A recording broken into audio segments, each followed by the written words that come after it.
Ever spend all day fishing to only be skunked, even after you binge watch all those YouTube fishing tips out there? Don't worry, I used to be the same way, only with fishing Saturday morning TV shows. I used to record them, watch them all, followed all the tricks, but nothing really worked until I spent nearly a decade on fishing boats where professionals use a system to catch fish because we either caught fish or we didn't get paid. So today, I'm gonna show you the proven system that we use that I teach all my clients step by step with real on-water live results that is going to turn all your skunk days into fish catching days. Good old-fashioned skunk trip.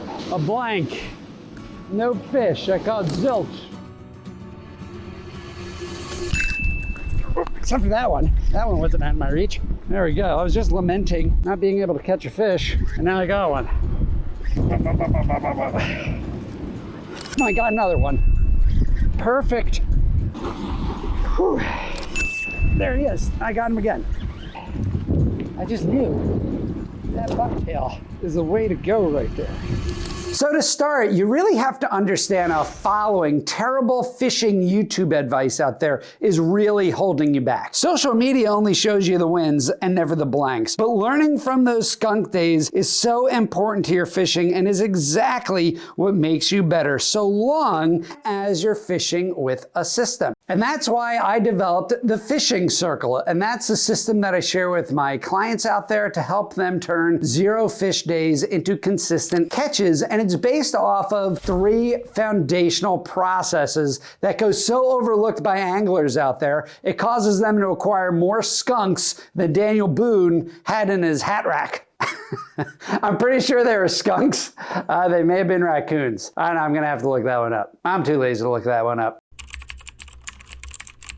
We're gonna go with skunks instead of raccoons. Pretty sure they were skunks. And the first of these 3 foundational processes is going to be your pre-trip planning. And messing this up or not taking this seriously is really what causes a lot of anglers to catch absolutely 0 fish. Additionally, it's gonna be one of the key reasons how you're gonna take your skunk fishing trips, learn from them, and then implement different things to get better with your fishing. And ultimately, you're gonna be able to pivot during your fishing trip so that you could catch fish and avoid the skunk altogether. So now let me show you how it works. Your ultimate fishing success always begins before you even hit the water. And when I worked on fishing boats, the first thing we did when we hit the dock was start planning for the next day. So before every trip, just take a few minutes to think through 4 key factors of finding and catching fish. The first factor you always need to consider is going to involve your water temperatures, water depth, structures like sharp depth changes, or physical structures like rocks or pilings or brush piles. And this is all going to make up your fish's ideal comfort zone. It's the comfort zone that is going to allow you to locate a lot of fish. So if it's too hot, look for places where fish can cool down. If it's really cold, you're going to look for places where fish can warm up. That's essentially your comfort zones, and it's a first step in your pre-trip planning. The second factor is going to be your easy access to food, where a fish can easily ambush their prey without burning a ton of energy or becoming prey themselves. And getting eaten is going to be the third factor, which is protection from predators. If large predators are around, expect the fish you're after to be far more cautious. By the way, this includes fishing pressure from human beings. Human beings are the top predator on Earth, and for some reason, when we're out there fishing, we don't think the fish know that we're there. They absolutely do, and when there's a lot of fishing pressure on fish, they are a lot more cautious and a lot more likely to get lockjaw, which is why if you follow these tips, you'll be able to find your own spots away from a lot of fishing pressure, which is going to cause you to catch so much more fish. I'm so excited. If you hang through this video, I know you're going to catch more fish. And the fourth factor, which is one that goes probably most overlooked in this section of your processes, that's going to be water movement. Now, a lot of people think about tides as water movement, but this could be from dams, especially from wind.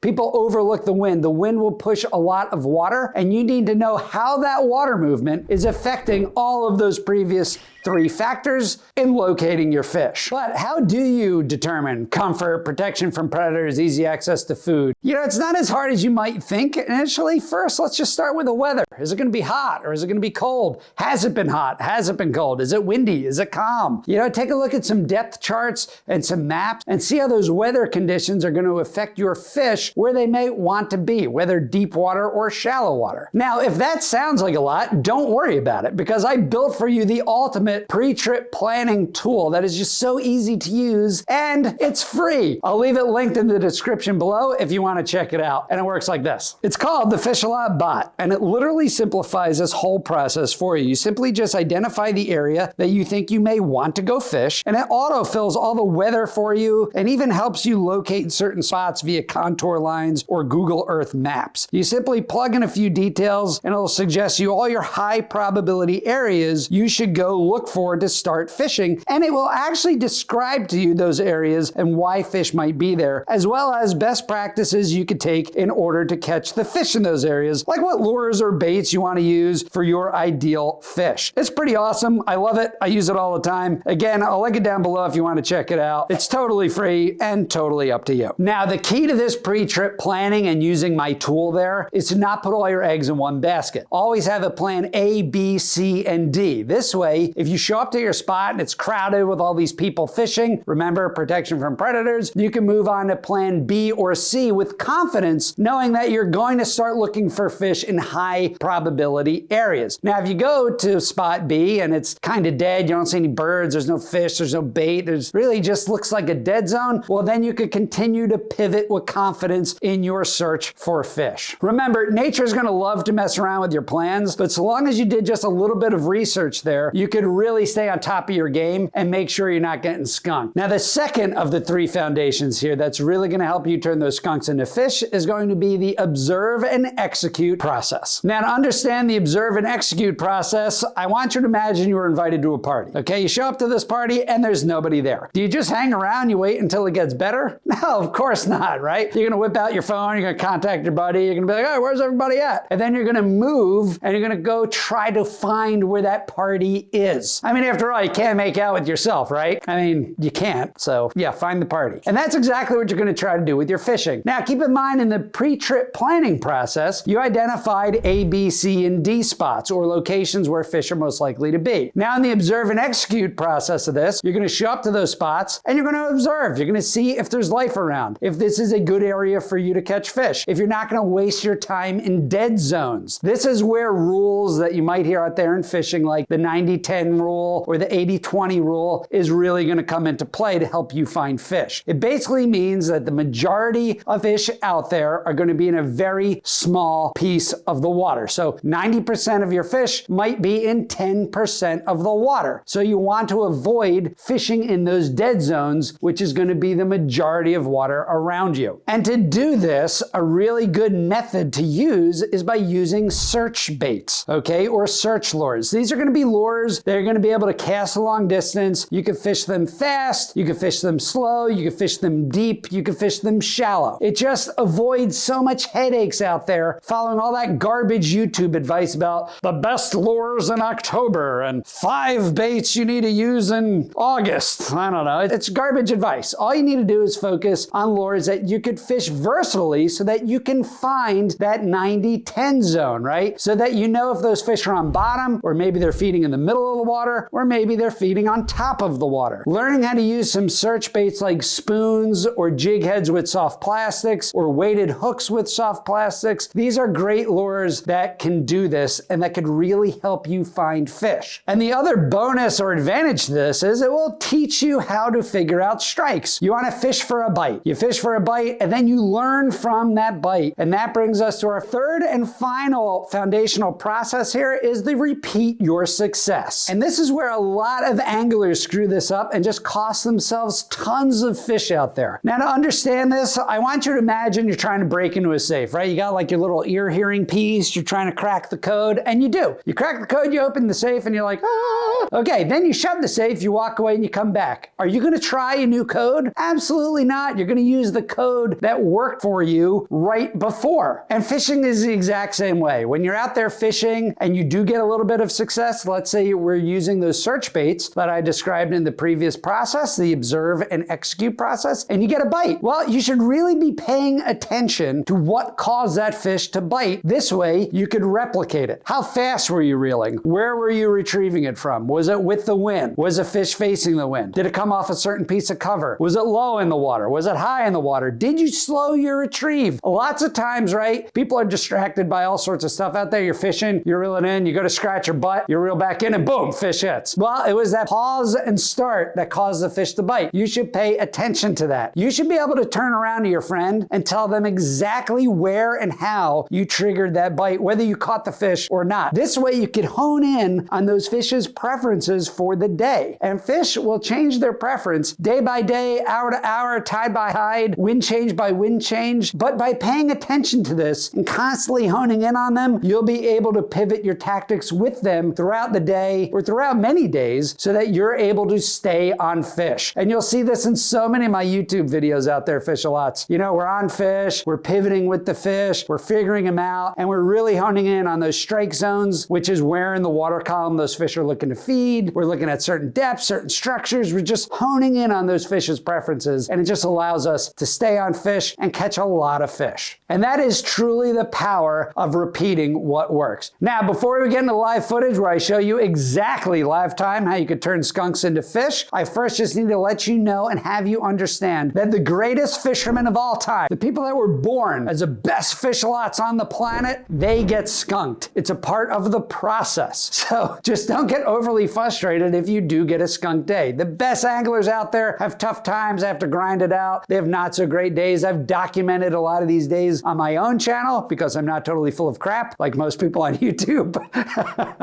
But it just happens. It's a part of fishing, and it's a great part of helping you learn how to fish better. Now, let me show you how this works in real time, live out there on the water. There we go, nice big long cast. All right, last cast. Ah, give me a fish. That's all she wrote.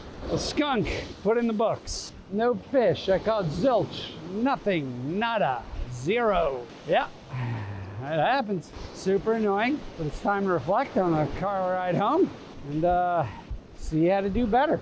Clearly I got something wrong today, but time to figure it out. All right. And yeah, so that's part of it, right? Like, I'm frustrated. Everybody gets frustrated if you don't catch fish. But I went back to the drawing board and I was able to catch fish and pivot pretty quickly, which is what I'm hoping you can do after you watch this video and you implement some of these things within the system. So to help us out with this is the Fish-a-lot bot, as I mentioned earlier. And it starts off in the Chesapeake Bay, but I was fishing off of New Jersey, and I was fishing in a location off of Point Pleasant, actually. So this is Manasquan Inlet is what I'm looking for here, and that's it right there. And we zoom in, and this map function right here. So if you go to this control, it is a street map. It shows you roads and how to get there. And then, of course, if you go to the satellite imagery, this even hones in further and really helps you out. Look at that clear imagery right there. You can tell there's a parking lot right here. So if you're fishing, you know, on the bank, this is pretty good info. So what we're going to do, though, is we're going to type in where we're fishing. Okay, so we're going to type in Manasquan Inlet. Of course, spelling is an app nowadays, not a skill. And we were fishing for striped bass. And what this is going to do is we can autofill weather and tide info. Click that. There you have it right there. Conditions for Manasquan. Wind is 12 miles per hour from the southeast. Barometer is 30 and steady. That just tells you no weather is coming in, right? So no one have to worry about storms. But that's also good info if weather is coming in, because if you fish right before a storm, that could help you with fish that are turning on as that barometer drops. It's partly cloudy. And then, of course, you have your tides right here, which is going to tell you your water movement and when and where you could be fishing per that water movement. Now, it's a moderate incoming tide. The currents aren't ripping today because of the moon phase, and that's okay. That's all you need right here is it's a moderate incoming tide. It's not a strong incoming tide, and it's not a slow incoming tide. You're going to have some pretty good water current, but it's not going to be absolutely ripping. So good information there. So then what you do is we have our little map right here, okay? And then you use current map view as chart. Click it. It's going to take a little snapshot there, and then you click find my spot. So then this thing's going to do its thing. Take a second as it thinks about it.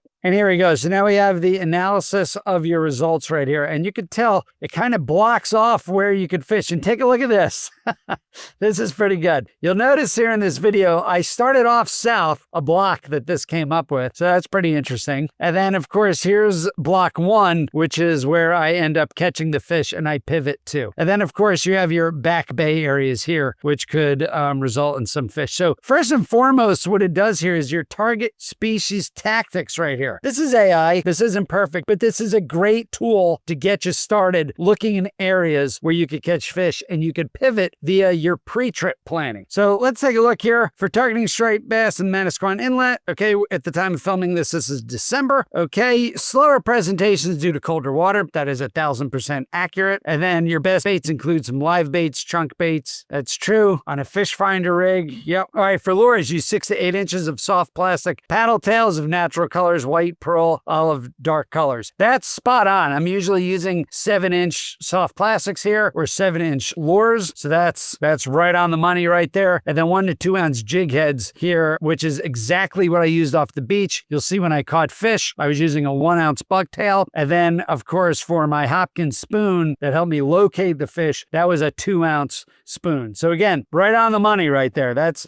pretty good. Here you go. Large bucktails, 1 to 3 ounces. Yep. I was using a bucktail tipped with soft plastic trailers or pork rinds. Yep. That's pretty good. I was using a bucktail with a pork rind. Actually, it was an otter tail that caught me some fish as well as a spoon. So a Hopkins spoon. So don't sleep on spoons. Slowly retrieved lip swimming clubs or metal jigs. There you go. My metal jigs. That's what I caught them off of. 1 to 3 ounces. Spot on. It was a 2 ounce spoon. 3 ounces would have worked great because I got to get some distance on that as well. So vertically in deeper water. Yep. I found the fish in a little bit deeper water and focus on bottom contact and a slow retrieve. So keep that in mind as we go live on the water. This little fishing tip right here is pretty spot on. That's pretty good. And then, of course, you have your area. So if you click on the area number 1, this is north of the jetty, Oceanside, and it gives you a little snippet right here of what you could do. And then it gives you a little target right here to fish for the striped bass in the current streams and eddies around the jetties and rocks. Slow retrieves with a bucktail. This is actually really good. Now, I trained this bot, okay, myself with my teachings both from the YouTube channel and from my book, which you could buy online as well. I'll leave that in the description. So, of course, I had to train this bot. I had to work through many, many iterations of this to get it. And this is spot on. I'm pretty impressed. This is the area where I ended up catching the fish. I was using a bucktail. I was using a spoon. I was fishing slow, and I was targeting some deeper water. And yeah, that was the ticket. Now, here's one here, number 2. Okay, similar to North Jetty, the south side provides some structure, significant structure and current breaks. That's true right next to the jetty. But again, as I showed you, okay, if you use that contour chart, you don't see a lot of space right here. So here's the jetty. As you could tell, there's not a whole lot going on down here south of the jetty. This is spread out contour lines. Those spread out contour lines mean that it's just a very gradual slope. Not a whole lot of structure there. You're looking for significant depth change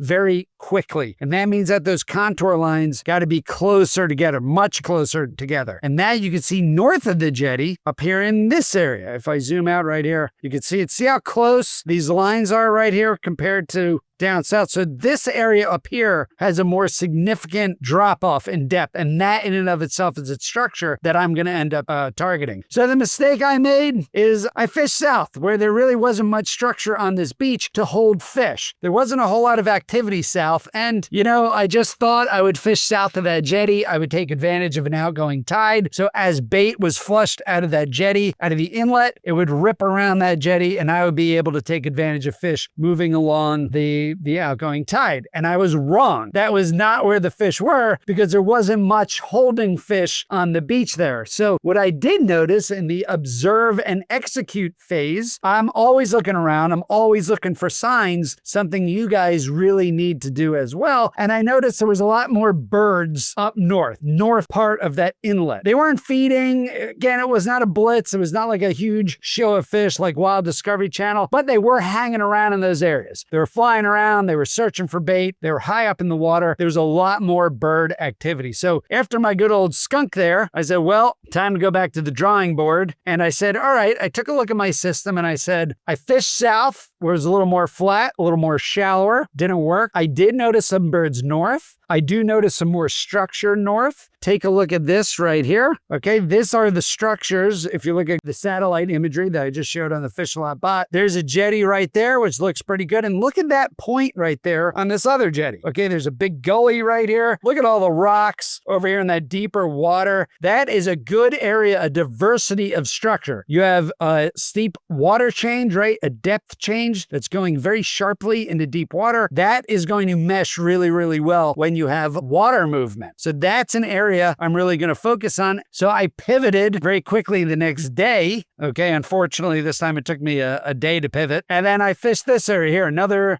jetty rock pile. You can tell there's a lot of rocks in front of this jetty. As you go to deeper water, there's another structure right there. So I got two structures very close next to each other. And this stretch of beach I could fish, and this stretch of beach I could fish, which is what ended up pulling it off. Now, something else I noticed. Now I noticed the bunker pods are showing up. Everything's starting to mesh together. What shows up? Giant tuna. What was kind of cool was seeing that big tuna. I know that was a tuna because I saw the tail come up. That was right off the beach. Just a big tuna. That's right, 500 pounders. I mean, it looked like a tank fell in the water. Right in this area right here, in my pre-trip planning, I said that will be good for predators to take advantage of some prey moving through that area. And there were tuna in there, giant bluefin. They were feeding. It was incredible to see, but guess what? Not great for my striper because I didn't think the striped bass were gonna wanna feed with giant tuna. A lot of the fish in this area are 26 to 35 inches, that area, and honestly, they could pretty much become prey themselves if they go after the same bunker those big tuna are going after. So then I said, all right, I'm gonna get up on these jetties here. I'm gonna fish those rocks. All right, let me get on this jetty. Careful on the rocks.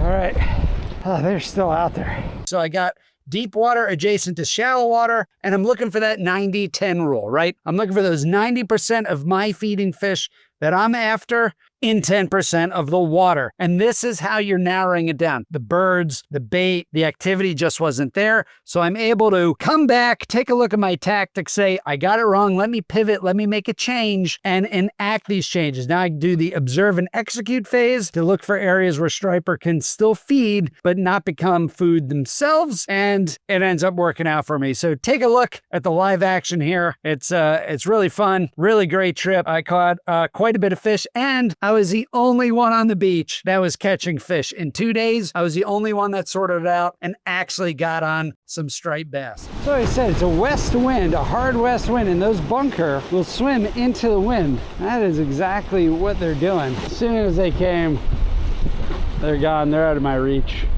I mean, they were always out of my reach. Except for that one. That one wasn't out of my reach. There we go. I was just lamenting not being able to catch a fish. And now I got one. So there we go. Good hit there. Nice big striper there. Well, I don't want to injure the fish too bad. I'm going to try swing him on over here. Conscious of not killing the fish while we catch him. There we go. We're going to just flip him now. He's up.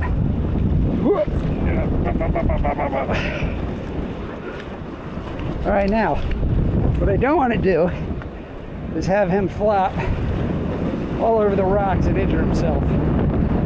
So I got his head up, as you can see. Put my rod down, flip, fish. Whew, I was just saying, there we go. Go off the spoon. Nice little striper. It was worth the run. Big old spoon. What I'm going to do is safely release him by not throwing him into a bunch of rocks. So see a safe area right here, and beauty of a fish. All right, just going to give him a little lob there. There we go. I can see him swim off. Oh, perfect. All right. The big old spoon paid off. Love it. The spoon. Never sleep on spoons. Simplest things work. Now he did hit that green trailer there as well, so I'm gonna take that into consideration. I think I'm gonna put a green piece of pork rind on a bucktail. See how that works. So now something to point out with that last fish is, as I get close to me, okay, I'm on rocks, I'm high in the air. I do have a high speed ratio reel here. It's a 6:2 to 1, I believe. And as I get closer to the rocks, I'm raising my rod tip because it's close to me, and I'm reeling in slower, much slower. Because as the lure is way out there, I could get away with a little bit faster retrieve. Since I have so much line out, it'll still get to depth. But as I get closer, I'm gonna slow down that retrieve so I'm still fishing that strike zone of the fish. A lot of people don't realize that. They just reel in same speed, or they even reel in faster at the end of the cast because they think the cast is over. Earlier in the video, I said never give up on your casts. So I never just reel in and, you know, throw out there again because I think the cast is over. I don't know where these fish are. So that's what I do. See, now I'm slowing down my retrieve and I got another one. Perfect lesson learned right there. I love when fish prove me right. It's my favorite on the YouTube channel. Okay. Yeah, I want him to swim over here in the current so I don't mosh him. Same size fish, thought he may have been a little bit bigger. He thought he was a little bit bigger, but he's not. There we go, bring him up with the, all right, here we go. Gonna do a little flip with the waves. Okay. Put him on my nice flat rock here. Again, I keep his head up. Don't want to injure him. All right. All right, another fish. Boy, he's a feisty one here. Whew. Another beauty. There you go. All right, striped bass. Nice fish. I'll take these all day. Hit it really hard. That's what I love, catching these things first for the hit.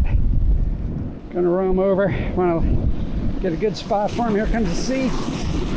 And there he goes, and off he goes. Perfect. Perfect. All right. Whew. Another one in the bag.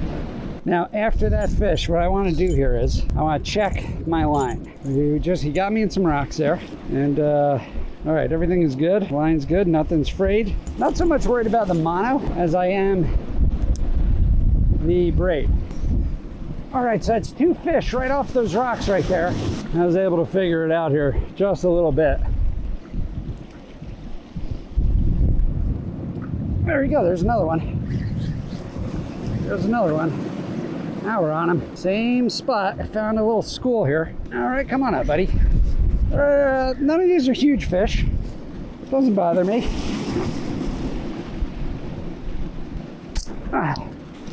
Sometimes you just don't have much of a choice. All right, another one. We're on him now. This fish got the double hook set. It went through and out and through. There you go, another beauty. Oh, I catch these all day, every day. I don't care if they're big or small. There are probably some big ones mixed in there. Oh, beautiful fish. All right. And that, my fish-a-lots, is how you sort out the day. All right, now let's wait till this wave comes in. There we go. Perfect. So now, this is a classic story of taking a failed attempt at trying to track down those bunker and trying to pick some fish off the end of it into a lesson that a fish told us that now we're able to replicate and catch a bunch of fish. And that's something that's missed by a lot of fish-a-lots out there. You know, it's easy to fall into the trap of switching lures all the time. Oh, yeah, it must have been the lure, that's why they didn't hit it. No, it's usually something along the lines of a retrieve or just spots or just how they're relating to the water and the current. Here we go, we're back in here. I'm gonna speed it up and kill it.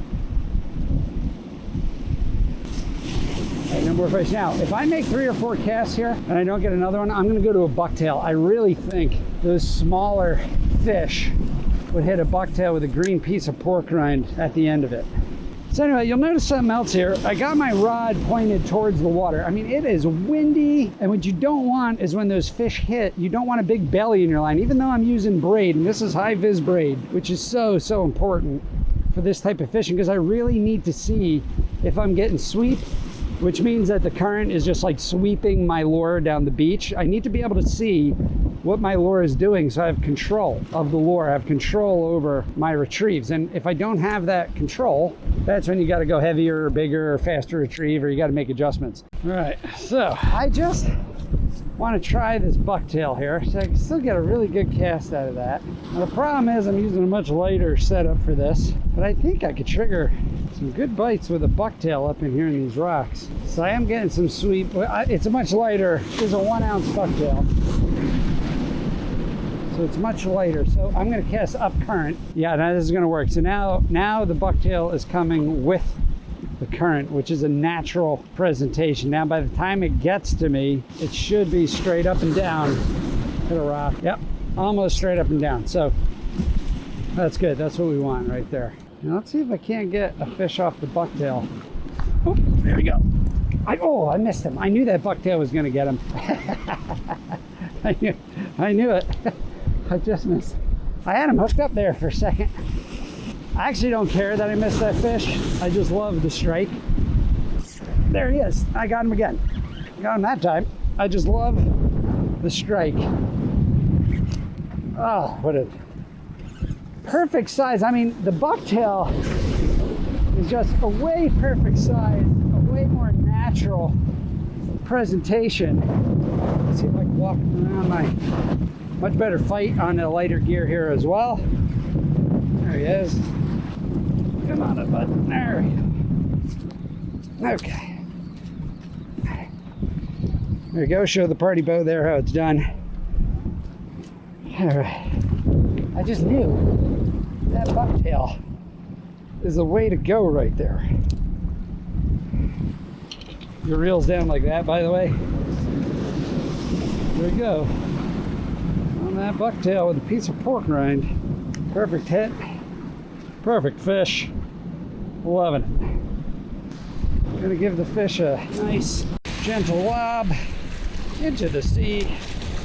So this is essentially how you use your system to catch your fish consistently. Now, the key is I was using some search baits here, as you're going to see. And as soon as I catch a fish, that was my cue that I had the zone correct. And now I start to hone in on the tactics of how to retrieve the lures, how to retrieve them just right, how to target the structure that then I knew the fish were in. And that is the repeating success part of this whole thing. And then I was able to catch fish after fish after fish, and it turned into a great trip. And all those people out there mimicking garbage YouTube advice out there went home with no fish, skunked, and no knowledge of how they could do better next time. Now, finding fish is absolutely a major part of the game, but all the lessons you just learned in this video won't mean anything if you find the fish and you make these very common rigging errors that just cause your presentation to suffer and those fish to not eat your lures. And nothing is more infuriating than doing everything right and then fumbling it at the 1 yard line. So go ahead and click on this video right here, where I go deep into some very common errors in rigging your lures that are really cost you some fish. So thanks for tuning in, Fish-A-Lots. I'll see you out there in the water.